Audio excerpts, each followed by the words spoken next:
Coming to you live from Angkasapuri, you're watching Updates at Noon with me, Mohanapriya. Making the headlines for today, Malaysia committed to combat neglected tropical diseases.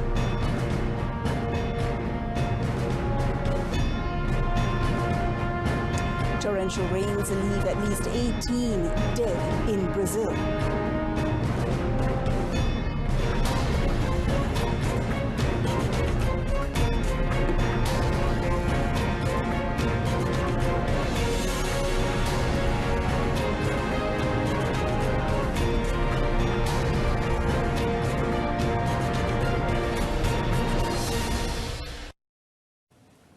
Hundreds of homes were damaged during a tornado-like freak storm in Kampung Tawas and Taman Tasik Damai in Ipoh, Perak yesterday.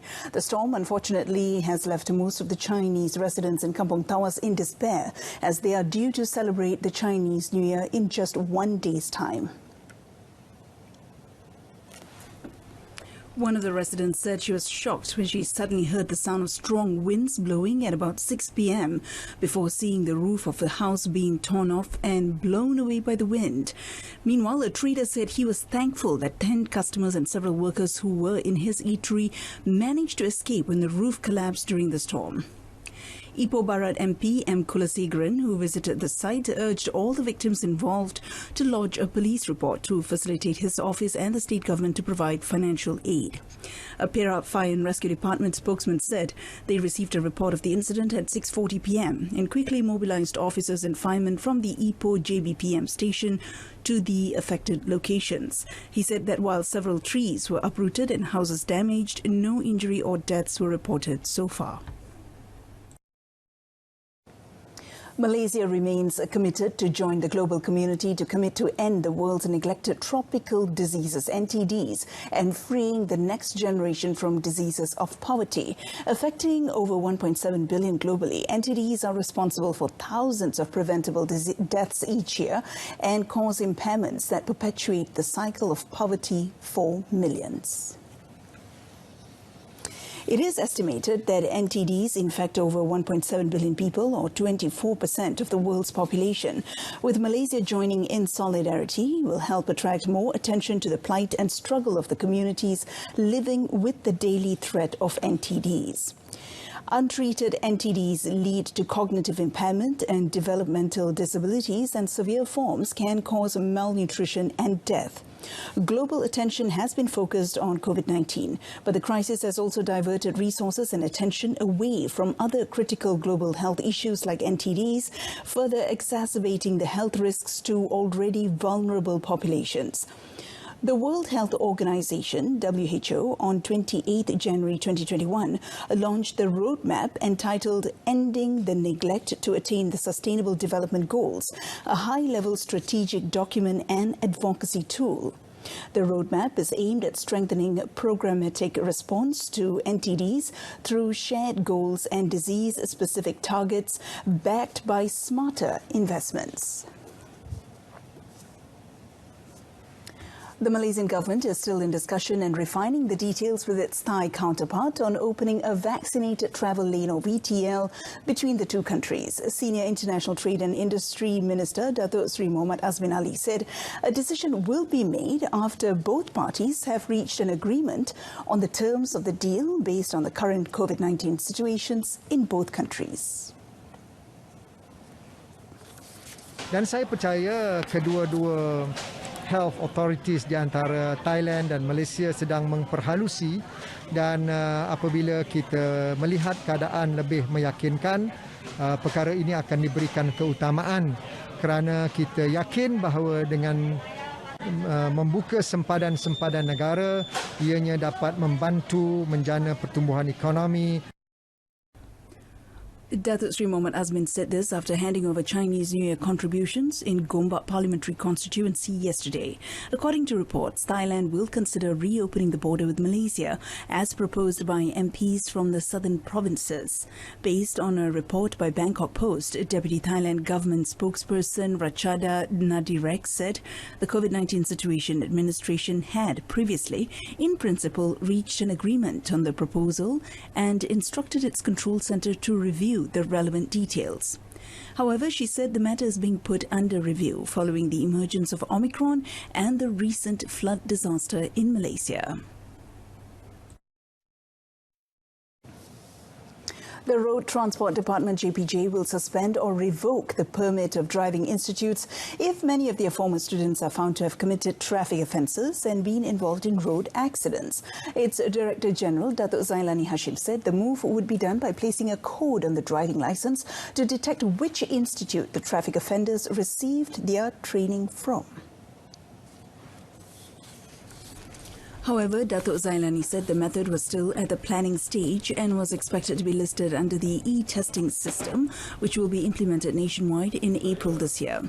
He said this to the media at the Academy Memandu Anda, Sdn Bhd, Melo, Kelantan yesterday, with Malaysia Road Transport Academy Director Muhammad Kifli Mahasan also present. Elaborating further, Datuk Zailani said, based on existing records, there are 10,569 driving instructors in Malaysia certified in line with Rule 11(4) of the Motor Vehicles Driving Schools Rules 1992. However, there is a backlog of 1,779 applications due to restrictions on activities such as courses, seminars and workshops enforced by the government previously. He added that based on statistics from the Police Traffic Investigation and Enforcement Department and JPJ, 80% of road accidents were due to human negligence. The Ministry of Domestic Trade and Consumer Affairs KPD and HEP has directed all suppliers and companies under the Cooking Oil Price Stabilisation Scheme (COSS) to expedite the packaging and distribution of the subsidised goods to avoid shortages in the market. KPD and HEP Enforcement Director Azman Adam said the issue of lack of supply should not have arisen because the government had approved the production of 60,000 tonnes of subsidised cooking oil a month to ease the burden of consumers. Elaborating further on the matter, Azman Adam said, however, due to several factors such as panic buying, there was some supply disruption in the market. He said this is exacerbated by the spread of fake news about rising prices of goods.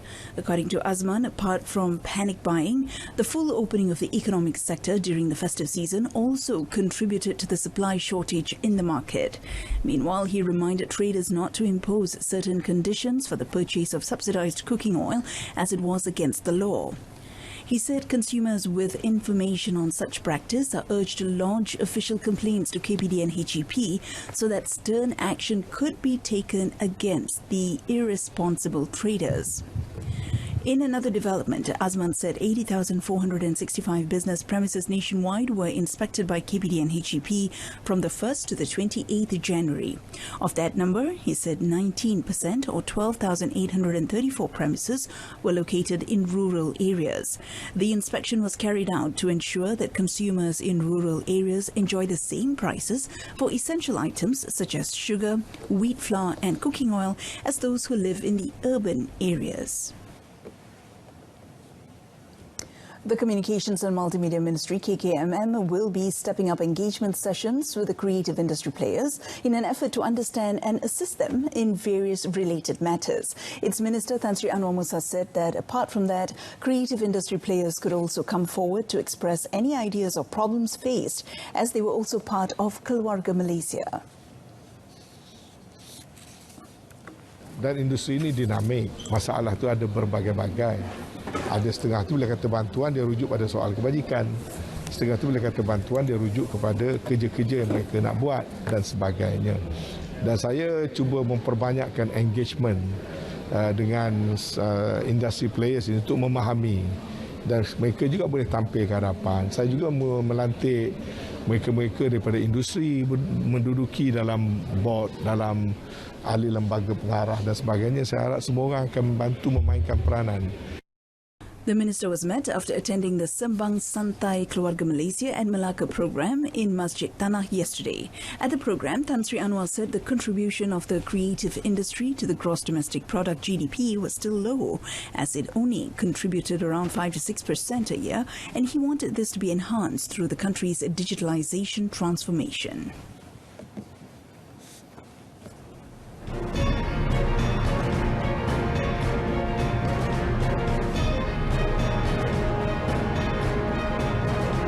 Coming up in the foreign segment, New Delhi's homeless shiver through harsh cold snap.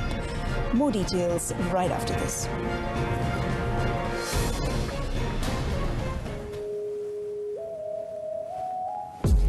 Why do we tell you stories?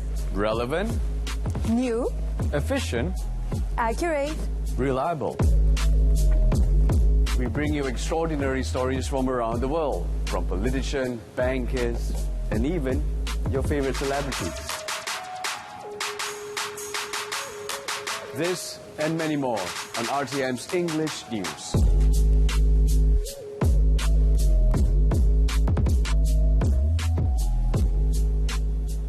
And with that, we end today's updates at noon. In our top story today, Malaysia committed to combat neglected tropical diseases. Tune in to News at 10, coming up at 10 p.m. on my Freeviews Salur and Berita RTM channel 123. Or you can also stream the channel via YouTube or RTM Click web portal and mobile app. Thank you for watching. I'm Mohana Priya. Thank you for your company.